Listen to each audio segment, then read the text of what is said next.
Hello friends, मैं अनीता भास्कर आप सभी लोगों का अपने यूट्यूब चैनल पर स्वागत करती हूं। फ्रेंड्स, यदि आप लोगों को मेरा वीडियो पसंद आता है तो उसे लाइक करें, शेयर करें और चैनल को सब्सक्राइब जरूर करें, जिससे वीडियो का नोटिफिकेशन आप तक पहुंच सके। और अगर यदि कोई कुछ पूछना चाहते हैं तो आप कमेंट कर सकते हैं। कमेंट के द्वारा आप कुछ भी पूछ सकते हैं। तो चलिए फ्रेंड्स, शुरू करते हैं। आज मैंने हिस्ट्री का 25 क्वेश्चन लिया है और वेरी इंपॉर्टेंट क्वेश्चन है। मौर्य साम्राज्य पार्ट थर्ड, 2 पार्ट मैंने डाल दिया है, तो आप वीडियो की प्लेलिस्ट में जाकर आप पहले की वीडियो आप देख सकते हैं। तो फर्स्ट क्वेश्चन पे चलते हैं फ्रेंड्स। कालसी प्रसिद्ध है बौद्ध चैत्यों के लिए, फारसी सिक्कों के कारण, सी है अशोक के शिलालेख के कारण, डी है गुप्तकालीन मंदिरों हेतु। तो फ्रेंड्स, फर्स्ट क्वेश्चन का राइट आंसर है हमारा सी। ये है कालसी किस लिए प्रसिद्ध है? अशोक के शिलालेख के कारण। ये कालसी है कहाँ, डिटेल्स में देख लेते हैं, क्योंकि कई बार ये पूछ लेता है कि यह स्थान है कहाँ। तो कालसी उत्तराखंड के देहरादून जिले में स्थित है। यहाँ से अशोक का शिलालेख मिला है, इसलिए कालसी का ऐतिहासिक महत्व है। सेकेंड क्वेश्चन हमारा, सेकेंड क्वेश्चन है कलिंग युद्ध की विजय तथा क्षतियों का वर्णन अशोक के किस शिलालेख में है? शिलालेख फर्स्ट, बी है शिलालेख सेकंड, सी है शिलालेख ये जो है 12 और ये है 13। तो हमारा राइट आंसर होता है फ्रेंड्स 2 का डी। ये है हमारा डी, 13वां शिलालेख। अशोक के राज्यकाल की सबसे बड़ी घटना कलिंग युद्ध, और इसमें अशोक की 13वें शिलालेख से इस युद्ध में युद्ध के संदर्भ में स्पष्ट साक्ष्य मिलते हैं। यह घटना अशोक के शासनकाल के 8वें वर्ष अर्थात 261 ईस्वी पूर्व में घटित हुई। तो ये घटना कब घटित हुई? ये 8वें वर्ष में, ठीक, 8वें वर्ष में, और ये जो है 261 ईस्वी पूर्व घटित हुई। इस शिलालेख में उसने कलिंग के युद्ध से हुई पीड़ा पर अपना दुख और पश्चाताप व्यक्त किया है। तो जब कलिंग युद्ध में जो है वो कलिंग युद्ध हुआ था, तो उसके जो उसमें लोग मारे गए थे, उस पे अशोक ने अपना दुख और पश्चाताप इस शिलालेख में व्यक्त किया है। तो ये 13वां शिलालेख है। थर्ड क्वेश्चन हमारा, अशोक के निम्न अभिलेखों में से पूर्ण रूपेण धार्मिक सहिष्णुता के प्रति समर्पित कौन सा अभिलेख है? तो यह शिलालेख 13वां, 12वां या ये 14वां। डी है भब्र शिलालेख। तो थर्ड क्वेश्चन का हमारा राइट आंसर है बी, यह है 12वां शिलालेख। कौन सा है फ्रेंड्स? यह है 12वां शिलालेख। फोर्थ क्वेश्चन है हमारा, अशोक के जो प्रमुख शिलालेख संगम राज्य के विषय में हमें बताते हैं, उनमें सम्मिलित है फर्स्ट और ये 10th शिलालेख, फर्स्ट और 11, सेकेंड और ये है 13वां, और ये है 14वां, और ये है सेकेंड और 14वां शिलालेख। तो अशोक के दूसरे एवं 13वें शिलालेख में संगम राज्यों चोल, पांड्य, सतीपुत्र, केरल पुत्र सहित ताम्रपणी श्रीलंका की सूचना इसमें मिलती है। तो फोर्थ का हमारा ये है राइट आंसर फ्रेंड्स, ये है सी, दूसरा और 13वां, सेकेंड और 13। फिफ्थ क्वेश्चन हमारे, निम्नलिखित में से किस दक्षिणी राज्य का उल्लेख अशोक के अभिलेखों में नहीं है? तो इसमें जो है अभी हमने देखा था कि किसका किसका उल्लेख है, कौन कौन से राज्यों का, लेकिन अब हम इस क्वेश्चन में देख रहे हैं कि इसमें पूछा है कि किस दक्षिणी राज्य का उल्लेख नहीं है, चोल, पांड्य, सतीपुत्र या सातवाहन। तो अभी हमने देखा था चोल भी है, पांड्य भी है, सतीपुत्र भी है। ये हमारा राइट आंसर हो जाएगा डी, सातवाहन का उल्लेख दक्षिणी जो है अशोक के अभिलेखों में नहीं है। सिक्स क्वेश्चन है हमारा, निम्न में से अशोक के किस अभिलेख में पारंपरिक अवसरों पर पशु बलि पर रोक लगाई गई है ऐसा लगता है, या पाबंदी पशुओं के वध पर थी? शिलालेख ये है शिलालेख फर्स्ट, और स्तंभ शिलालेख फिफ्थ, और शिलालेख है ये 9, और ये है 11। तो ये हमारा राइट आंसर हो जाएगा 6 क्वेश्चन का ए, शिलालेख फर्स्ट। तो अशोक के प्रथम शिलालेख में पशु बलि निषेध के संदर्भ में इस लेख जो है लेख इस प्रकार है, यहाँ पर कोई जीव मारकर बलि न दिया जाए और ना ही कोई उत्सव किया जाए। तो इसमें जो है फर्स्ट शिलालेख में ये अशोक के है पशु बलि निषेध। ये भी पूछता है कि किस शिलालेख में क्या है, तो 14 जो अशोक के शिलालेख हैं तो उसमें ये जरूर पूछ लेता है किसी के भी बारे में कि इसमें क्या है लिखा हुआ, तो ये जरूर ध्यान दें आप। 7th क्वेश्चन है हमारा फ्रेंड्स, टालेमी फिलाडेल्फस जिसके साथ अशोक के राजनीतिक संबंध थे कहाँ का शासक था? ए साइरोन का, बी मिस्र का, सी मकदूनिया का या डी सीरिया का? तो ये जो फिलाडेल्फस, टालेमी फिलाडेल्फस जिसके साथ अशोक के राजनीतिक संबंध थे, ये था मिस्र का। राइट आंसर हमारा क्या हो जाएगा? बी, ये जो है मिस्र का शासक था। डिटेल देख लेते हैं। मौर्य शासक अशोक के 13वें शिलालेख से यह ज्ञात होता है कि अशोक के 5 यवन राजाओं के साथ मैत्रीपूर्ण संबंध थे, जिनमें एंटियोकस सेकेंड, थियोस सीरिया का शासक, तुर्मै, टालेमी सेकेंड, फिलाडेल्फस जो मिस्र का राजा था। तो हमारा जो है राइट आंसर है इसमें मिस्र। ओके। 8th क्वेश्चन हमारा, अशोक का समकालीन तुर्मै कहाँ का राजा था? तो ये जो अशोक का समकालीन तुर्मै था वो कहाँ का राजा था? 8th क्वेश्चन का हमारा राइट आंसर है ये कहाँ का था? ये मिस्र का था। ये था मिस्र का राजा। अशोक का समकालीन तुर्मै मिस्र का राजा था। ये क्वेश्चन वेरी इंपॉर्टेंट क्वेश्चन है, कई बार पूछा जा चुका है, ये अक्सर एग्जाम में पूछा जाता है, तो ध्यान रखें। 9th क्वेश्चन हमारे, निम्नलिखित प्राचीन भारतीय अभिलेखों में से कौन सा एक खाद्यान्न को देश में संकट काल में उपयोग हेतु सुरक्षित रखने के बारे में प्राचीनतम शाही आदेश है? ये भी वेरी इंपॉर्टेंट क्वेश्चन है। ये है सोहगौरा ताम्रपत्र, बी है अशोक का रुम्मिनदेही स्तंभ लेख, सी है प्रयाग प्रशस्ति या डी है चंद्रका महरौली स्तंभ शिलालेख। तो 9th क्वेश्चन का राइट आंसर है हमारा क्या है? राइट आंसर हमारा है ये सोहगौरा ताम्रपत्र, ये है राइट आंसर हमारा ये। 10th क्वेश्चन हमारा कथन और कारण वाला। तो इसमें है कथन, अशोक ने कलिंग को मौर्य साम्राज्य में जोड़ लिया था। कथन जो है हमारा ये, अशोक ने कलिंग को मौर्य साम्राज्य में जोड़ लिया था। कारण क्या है?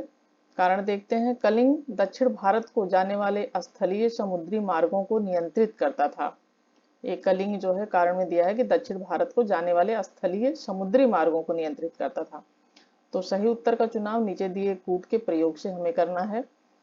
कूट है ए और आर दोनों सही हैं और आर ए की सही स्पष्टीकरण है। इसका मतलब यह है कि ए और आर दोनों सही हैं और उसका सही स्पष्टीकरण है। या बी है ए और आर दोनों सही हैं और आर ए का सही स्पष्टीकरण नहीं है। सी है ए सही है परंतु आर गलत है। डी है ए गलत है परंतु आर सही है। तो 10th का हमारा राइट आंसर है ए और आर दोनों सही हैं और आर ए का सही स्पष्टीकरण है। तो हमारा ये कथन और कारण दोनों ही सही हैं, इसलिए आर ए जो है आर ए का सही स्पष्टीकरण है। इस तरह के क्वेश्चन में फ्रेंड्स बहुत कंफ्यूजन होता है, तो बहुत ध्यान दें। पहले तो कथन और कारण को अच्छी तरीके से 2-3 बार पढ़ें। इस क्वेश्चन में थोड़ा सा टाइम लगता है हल करने में, लेकिन आप 2-3 बार इसे पढ़ें और समझें, तभी आप इस क्वेश्चन को हल कर पाएंगे। तो इसलिए दोनों चीजें पढ़ना बहुत जरूरी है अच्छी तरीके से, जिससे कि आप आंसर को अच्छी तरीके से दे सके। तो इसमें जो है ये सही है, ए और आर दोनों, इसमें कथन भी सही है और कारण भी सही है। 11th क्वेश्चन है हमारा, ये भी कथन और कारण वाला है। मौर्यकालीन शासकों ने धार्मिक आधार पर भू अनुदान नहीं दिया था। कारण है भू अनुदान के विरुद्ध कृषकों ने विद्रोह किया था। तो कथन में मौर्यकालीन शासकों ने धार्मिक आधार पर भू अनुदान नहीं दिया था और कारण है भू अनुदान के विरुद्ध कृषकों ने विद्रोह किया था। नीचे दिए गए कूट का प्रयोग कर सही उत्तर चुनिए। इसमें भी देख लेते हैं कौन सा सही होगा। तो 11th का हमारा राइट आंसर है सी। इसमें देखिए सी सही है, ए तो सही है लेकिन आर गलत है। इसमें जो है ये सही है कि मौर्यकालीन शासकों ने धार्मिक आधार पर भू अनुदान नहीं दिया था। यानी मौर्यकालीन जो शासक थे उन्होंने धार्मिक आधार पर भुवन दान नहीं दिया था। और ये है सही है, ये तो सही है कि इन्होंने नहीं दिया था भुवन दान। भुवन दान के विरुद्ध किसको ने विद्रोह किया था, तो किसको ने विद्रोह यहाँ नहीं किया था, इसलिए आर गलत है। तो हमारा राइट आंसर है सी, ये सही है परंतु आर गलत है। 12th क्वेश्चन है फ्रेंड्स हमारा, मौर्य काल में टैक्स को छुपाने या चोरी करने के लिए इनमें से क्या दंड दिया जाता था। तो जो टैक्स को चोरी करते थे उनको क्या दंड दिया जाता था, ए मृत्यु दंड, बी है सामानों की कुर्की या जब्ती या जब्त कर लेना सामान को, सी कारावास या उपरोक्त में से कोई नहीं। तो इसका हमारा राइट आंसर है ये मृत्यु दंड। मौर्य काल में टैक्स चोरी करने के लिए कौन सा दंड दिया जाता था, मृत्यु दंड दिया जाता था। तो इसमें थोड़ा सा डिटेल देख लेते हैं। मेगास्थनीज की इंडिका में पाटलिपुत्र के नगर प्रशासन का वर्णन मिलता है। इसके अनुसार पाटलिपुत्र नगर का प्रशासन 30 सदस्यों की विभिन्न समितियों द्वारा होता था। इसकी कुल 6 समितियां होती थी। कितनी 6 समितियां होती थी फ्रेंड्स, ये तो होती थी 6 समितियां। 6 समितियां होती थी इसकी, तथा प्रत्येक समिति में 5 सदस्य होते थे। तथा प्रत्येक समिति में कितने सदस्य होते थे, ये होते थे 5 सदस्य होते थे। प्रत्येक समिति में 5 सदस्य होते थे। छठी समिति का कार्य बिक्री कर वसूल करना था। तो बिक्री कर जो था वसूल कौन करता है, तो वो छठी समिति करती थी। छठी समिति का कार्य जो था बिक्री कर वसूल करना था। बिक्री कर मूल्य का 10वें भाग के रूप में वसूल किया जाता था। तो ये जो था बिक्री कर का जो बिक्री कर होता था, ये मूल्य का कौन सा भाग वसूल किया जाता था, इससे 10वां भाग वसूल करता था।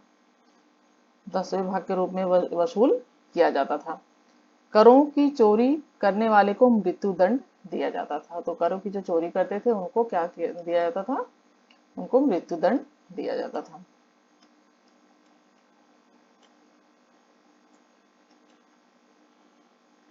थर्टीन क्वेश्चन है हमारा, प्रसिद्ध यूनानी राजदूत मेगास्थनीज भारत में किसके दरबार में आए थे। अशोक के शासनकाल में, बी हर्षवर्धन के शासनकाल में, या सी चंद्रगुप्त मौर्य के शासनकाल में, या डी हेमू के शासनकाल में। तो जो प्रसिद्ध ये राजदूत थे, यूनानी राजदूत मेगास्थनीज, तो ये आए थे चंद्रगुप्त मौर्य के शासनकाल में। तो हमारा राइट आंसर है फ्रेंड्स सी, चंद्रगुप्त मौर्य। डिटेल देख लेते हैं। मेगास्थनीज सेल्यूकस निकेटर द्वारा चंद्रगुप्त मौर्य की राजसभा में भेजा गया यूनानी राजदूत था। तो ये मेगास्थनीज जो था वो सेल्यूकस निकेटर द्वारा भेजा गया था और चंद्रगुप्त मौर्य की राजसभा में भेजा गया था, यूनानी राजदूत था ये। इसके पूर्व यह अराकोसिया के क्षत्रप के राज दरबार में सेल्यूकस का राजदूत था। तो इससे पहले ये क्या था, ये जो है सेल्यूकस का राजदूत था।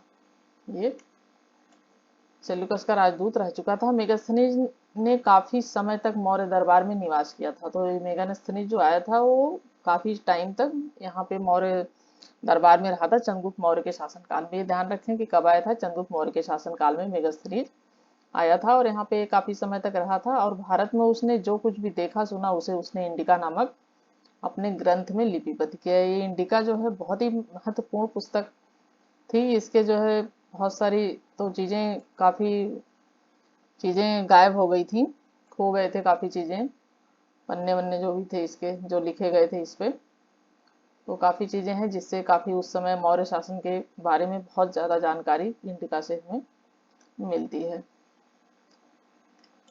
तो ये जो है भारत में जो कुछ उसने देखा सुना उसे उसने इंडिका नामक अपने ग्रंथ में लिपिबद्ध किया।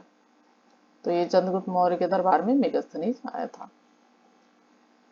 14 क्वेश्चन हमारा, मेगास्थनीज ने भारतीय समाज को कितनी श्रेणियों में विभाजित किया। ए है 4, बी है 5, सी है 6, डी है 7। तो जो है इसका राइट आंसर फ्रेंड्स है 7।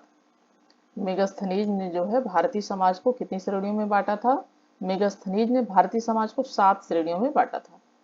मेगास्थनीज ने तत्कालीन भारतीय समाज को 7 श्रेणियों में विभाजित किया। ये देख लेते हैं, कई बार पूछता है कि इसमें से 3-4 दे देता है तो पूछ लेता है कि कौन से नंबर पे क्या था। तो ये पहला था दार्शनिक, दूसरा कृषक, पशुपालक, चौथा कारीगर, पांचवा योद्धा, छठा निरीक्षक एवं सातवां जो है मंत्री। तो ये जो है दार्शनिक, कृषक, पशुपालक, कारीगर, योद्धा, निरीक्षक एवं सातवां मंत्री, ये 7 थे। 7 भागों में, 7 श्रेणियों में मेगास्थनीज ने भारतीय समाज को बांटा था। मेगास्थनीज भारतीय समाज में दास प्रथा के प्रचलित होने का उल्लेख नहीं करता है। ये चीज मेन पॉइंट है, इसे भी ध्यान रखें कि जो है मेगास्थनीज जो था वो भारतीय समाज में दास प्रथा के प्रचलित होने का उल्लेख नहीं करता है। इसका मतलब है कि इसका कहना यह था कि यहाँ पे दास प्रथा प्रचलित नहीं थी, जबकि उस समय दास प्रथा प्रचलित थी, लेकिन इसने जैसा देखा वैसा इसे लगा कि यहाँ पर दास प्रथा नहीं है। उसके अनुसार मौर्य काल में कोई भी व्यक्ति न तो अपनी जाति से बाहर विवाह कर सकता था और न ही उससे भिन्न पेशा ही अपना सकता था। तो मेगास्थनीज के अनुसार कि न ही तो कोई व्यक्ति अपनी जाति से बाहर विवाह कर सकता था और न ही उससे भिन्न पेशा ही अपना सकता था। 15 क्वेश्चन हमारा, मौर्य समाज का विभाजन 7 वर्गों में विशेष तौर पर उल्लिखित है। तो क्वेश्चन वही है लेकिन कई तरीके से पूछ लेते हैं इसमें। कौटिल्य के अर्थशास्त्र में, अशोक के शिलालेख में, पुराणों में या मेगास्थनीज की इंडिका में। तो इसका राइट आंसर यही है, मेगास्थनीज की इंडिका में। मौर्य समाज का जो 7 वर्गों में विभाजन है वो मेगास्थनीज की इंडिका में किया गया है। 16 क्वेश्चन, वह स्रोत जिसमें पाटलिपुत्र के प्रशासन का वर्णन उपलब्ध है क्या है वह? ए दिव्यावदान, बी अर्थशास्त्र, सी है इंडिका, डी है जो है अशोक। तो 16 क्वेश्चन का हमारा राइट आंसर है इंडिका। वह स्रोत जिसमें पाटलिपुत्र के प्रशासन का वर्णन है तो वो इंडिका में पाटलिपुत्र के प्रशासन का वर्णन किया गया है।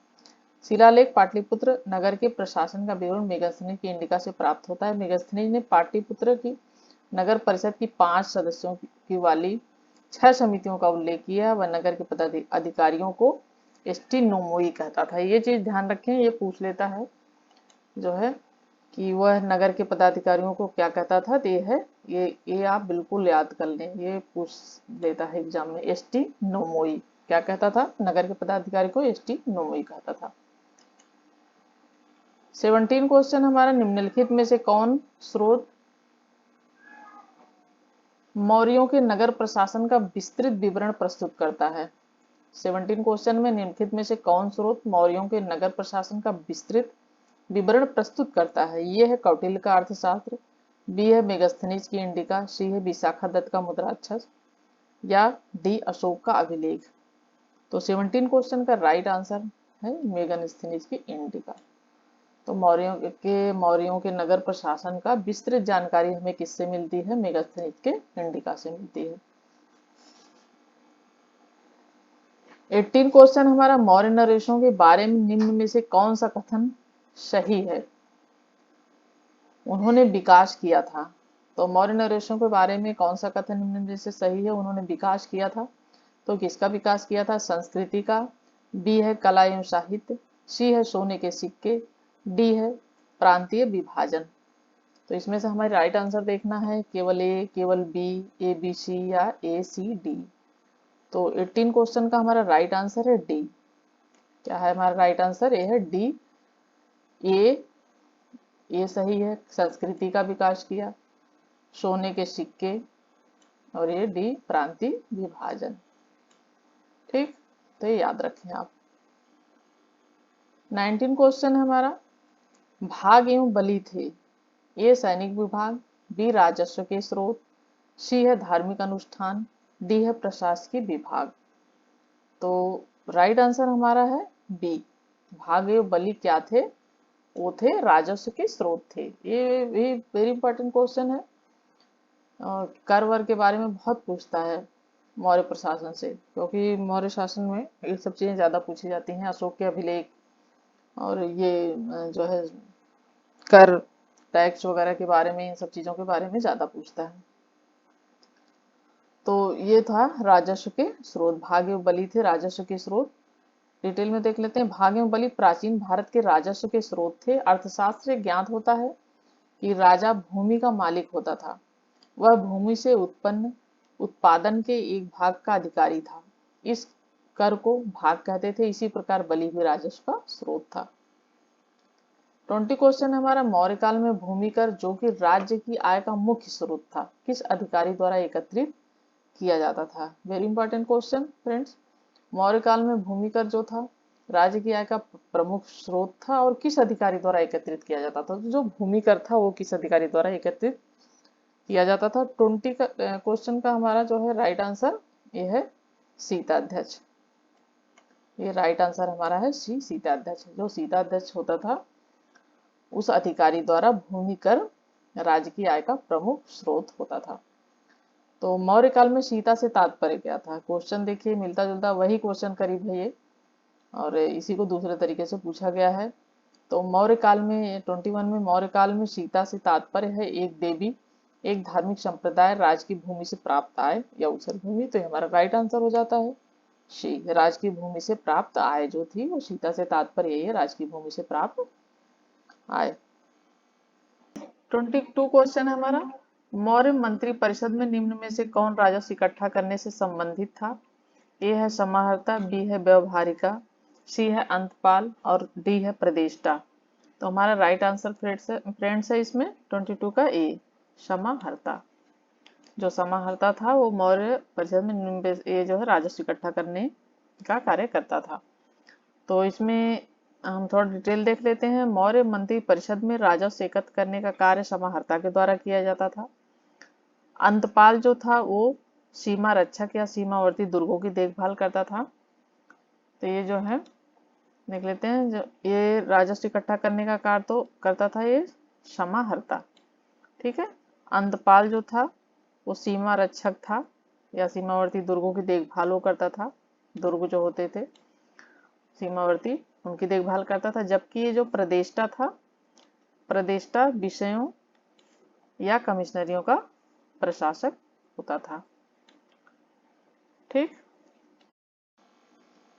23 क्वेश्चन हमारा, निम्नलिखित में से कौन मौर्य युगीन अधिकारी तौलमान का प्रभारी था? कौत्वाध्यक्ष, पड़ाध्यक्ष, सीताध्यक्ष या शून्याध्यक्ष। तो निम्नलिखित में से कौन मौर्य युगीन अधिकारी तौलमान का प्रभारी था? तो ये 23 का हमारा राइट आंसर है ये कौत्वाध्यक्ष। कौत्वाध्यक्ष जो था वो तौलमान का, माप तौल का अधिकारी, ये जो है प्रभारी था, तौल माप करता था। 24 क्वेश्चन हमारा, पंकोद कश निरोधे जो है ये मौर्य प्रशासन द्वारा लिया जाने वाला जुर्माना था। तो ये थोड़ा सा कुछ देखिए, थोड़ा अजीब सा नाम है, इसे देख लीजिएगा, ध्यान रखिएगा। पंकोद कश निरोधी मौर्य प्रशासन द्वारा लिया जाने वाला जुर्माना था, ये एक तरीका का जुर्माना था। तो ये किस पर जुर्माना लगाया जाता था? पीने के पानी को गंदा करने पर, बी है सड़क पर कीचड़ फैलाने पर या कूड़ा फेंकने पर, डी है मंदिर को गंदा करने पर। तो 24 का राइट आंसर हमारा है बी, ये जो है कब लिया जाता था ये जुर्माना? सड़क पर कीचड़ फैलाने पर। तो ये मौर्य प्रशासन द्वारा ये लिया जाने वाला जो कर था ये पंकोद कश निरोधे, तो ये था कि सड़क पर जो कीचड़ फैलाते थे उनसे ये जुर्माना लिया जाता था। 25 क्वेश्चन है हमारा, मौर्य काल में शिक्षा का सर्वाधिक प्रसिद्ध केंद्र था? ए वैशाली, बी नालंदा, सी तक्षशिला और डी उज्जैन। तो फ्रेंड्स हमारा जो राइट आंसर है वो है सी, तक्षशिला। जो तक्षशिला था वो मौर्य काल में शिक्षा का सर्वाधिक प्रसिद्ध केंद्र था, तक्षशिला। ये जो है अब पाकिस्तान में है तक्षशिला। तो 25 क्वेश्चन हमारे कंप्लीट हो गए। वेरी इंपॉर्टेंट क्वेश्चन थे फ्रेंड। और वीडियो पसंद आता है तो उसे लाइक करें, कमेंट करें, शेयर करें, दोस्तों में भी शेयर करें, जिससे कि उन तक भी वीडियो की नोटिफिकेशन पहुंच सके। और चैनल को सब्सक्राइब जरूर करें, चैनल को सब्सक्राइब करेंगे तभी आप तक वीडियो की नोटिफिकेशन पहुंच पाएगी। Thank you for watching video friends, thank you. Next video में मिलते हैं, थैंक यू।